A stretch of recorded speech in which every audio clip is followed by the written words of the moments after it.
You swore you'd start that project at 8 a.m. sharp. By 8:05, you're deep in TikTok limbo, one hand in a bag of cookies, the other scrolling through cat videos. Why? Because your brain, the ultimate traitor, chose 5 minutes of cheap dopamine over your entire career. Wait, what? 300,000 years of evolution and your top achievement is escaping Excel? Your ancestors dodged saber-toothed tigers. You dodge notifications. Every time you hit snooze or say, "I'll do it later," your brain is basically running away from a spreadsheet like it's a wild animal. If the brain had a Tinder profile, its bio would be, "Loves instant pleasure, hates deadlines." This is the greatest scam in human history. Here's the twist. Procrastination isn't about being lazy. Nope. It's your brain using a survival strategy that's about 299,900 years out of date. Back when your ancestors lived in caves, avoiding discomfort, like hunger, pain, or angry mammoths, was a great idea. Fast forward to now, your brain can't tell the difference between a looming deadline and a saber-tooth. So when your boss emails you about that report, your ancient wiring says, "Run." Except now, you run straight to YouTube. Millions of people are in this same boat, rowing in circles, powered by fear of discomfort. So next time you procrastinate, don't blame yourself. Blame your inner caveman, or, thank him for helping you survive, just not for helping you finish your taxes. Your brain hates discomfort like cats hate baths. The science? Anything stressful, deadlines, big decisions, awkward emails, lights up your brain's threat sensors. So it flips a switch: fight, flight, or scroll. Even minor tasks feel like a saber-tooth ambush. That's why you desperately reorganize your sock drawer instead of starting that report. It's not just you. Neuroscientists have mapped this response in fMRI scans. The same brain regions fire up, whether you're facing a charging tiger or a passive-aggressive spreadsheet. So, the next time you find yourself alphabetizing your spice rack at midnight, just remember, it's your brain valiantly protecting you from the mortal danger of paperwork. Thanks, evolution.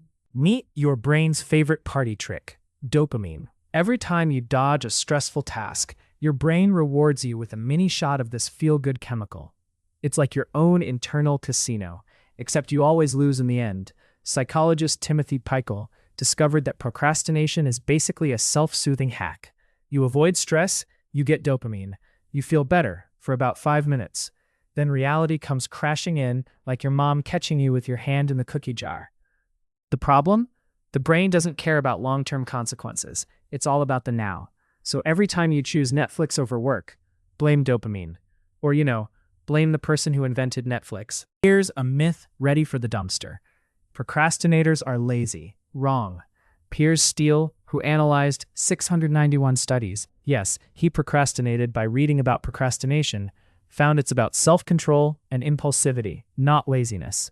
Basically, your brain is a battlefield. One side wants future you to succeed. The other side wants snacks and TikTok. It's like having an angel and a gremlin on your shoulders. But the gremlin is hopped up on dopamine and has Wi-Fi. So when you put off studying or writing that report, you're not lazy. You're just losing a tug of war with your own brain chemistry. In the end, it's not about willpower.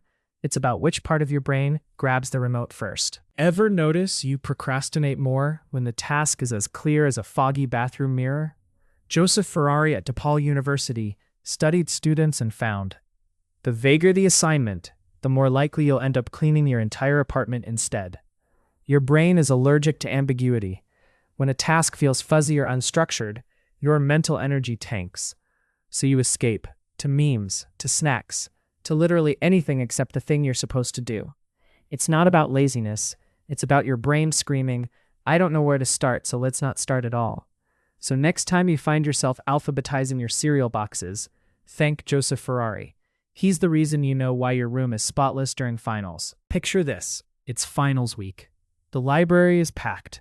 A student, let's call her Mai, sits at a desk with a mountain of textbooks. Instead of studying, she's color-coding her notes, scrolling Instagram, and seriously considering starting a knitting hobby. Her brain, full-on dopamine party. Each tiny distraction gives her a rush, like a hamster spinning on a wheel of instant rewards. Meanwhile, Her essay deadline looms like the Grim Reaper in the background. This is not fiction. Psychologist Timothy Pychyl watched this play out in real students. The more stress they felt, the more their brains begged for escape. So next time you see someone with a perfectly organized pencil case, they're probably losing a wrestling match with their own neurons. Let's get real. Even Nobel Prize winners procrastinate.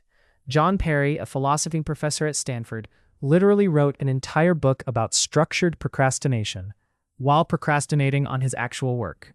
This guy argues that by doing less urgent tasks, procrastinators can still be weirdly productive.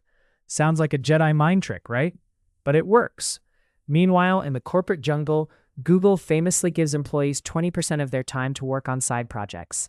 Guess where Gmail came from? Yep, someone procrastinating on their real job.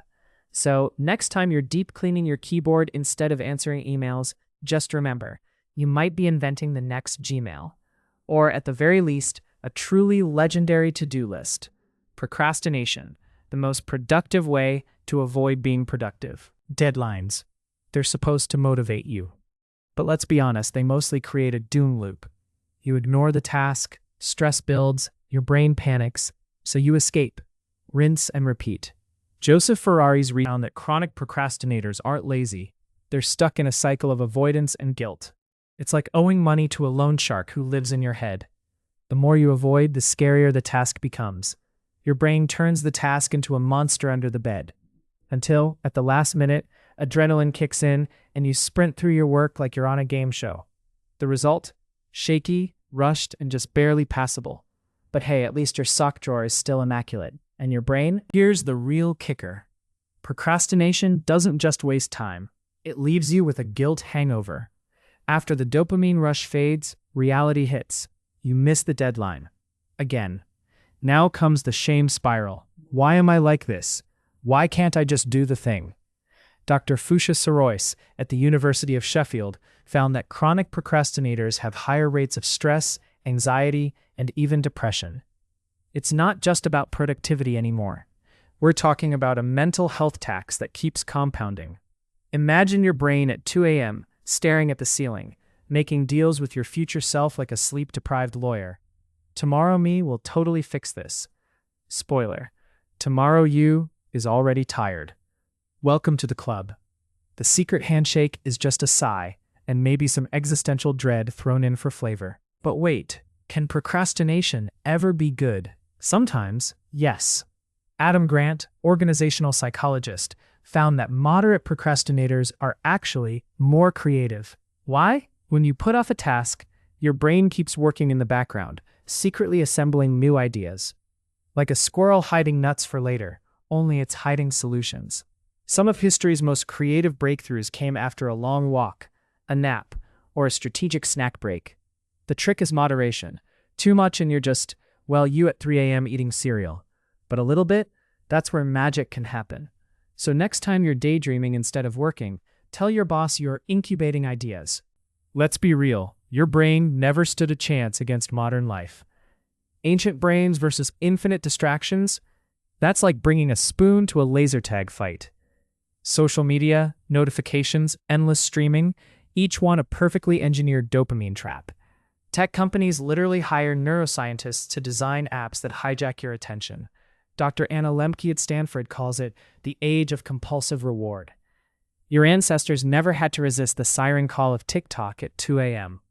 Imagine a caveman, club in hand, scrolling through memes instead of hunting mammoths. So, if you feel outmatched, it's not your fault. It's you versus a room full of PhDs in addiction science. The only way to win? Sometimes it's just turning off your phone. Or, moving to a cave, but with Wi-Fi. So, how do you outsmart your prehistoric brain?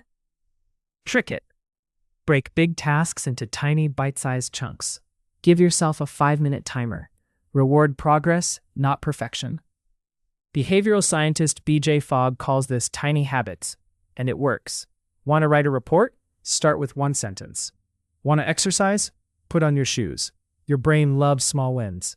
Each one is like a breadcrumb trail of dopamine leading you out of the procrastination jungle. Picture this. You at your desk, celebrating after writing just 1 sentence.